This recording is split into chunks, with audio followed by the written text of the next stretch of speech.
Colts and the Panthers, this is probably the most irrelevant game of the week, Jeff. But there is a storyline here. You have Frank Reich, former Colts coach that was fired midseason.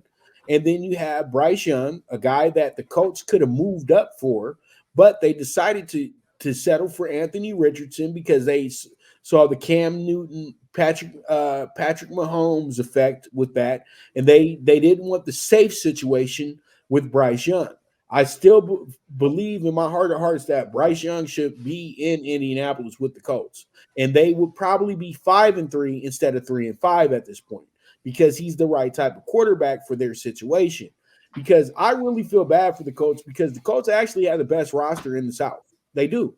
They have Michael Pittman, awesome. Joshua Downs, awesome. Zach Moss, awesome. Jonathan Taylor, awesome. Offensive line, Deese is really good. Zaire Franklin, lead tackler in the NFL.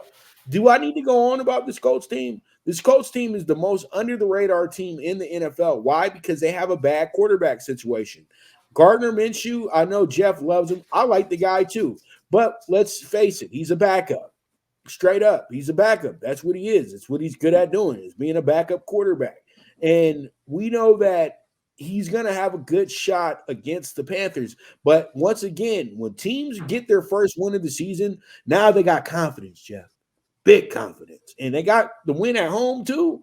And Bryce Young looked absolutely like he belonged. You know what I mean?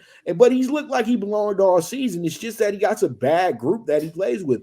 But him and Adam Thielen have now caught their rapport.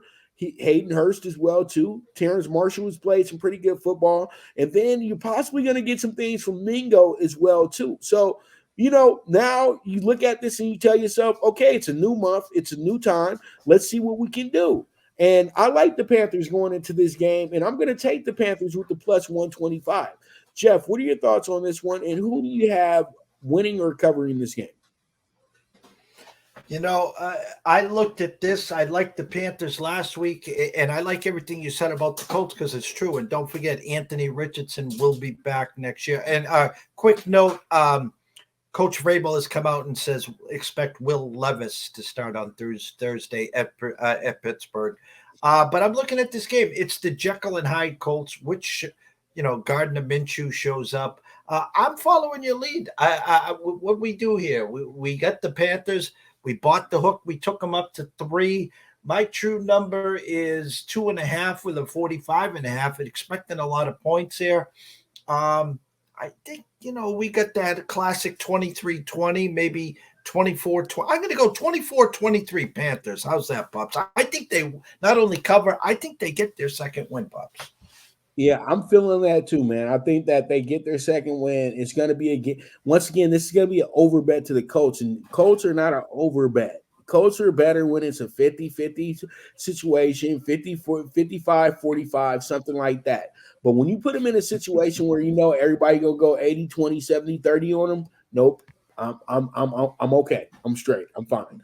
All right, Giants, Raiders. This is going to be the Giants' first trip to Vegas.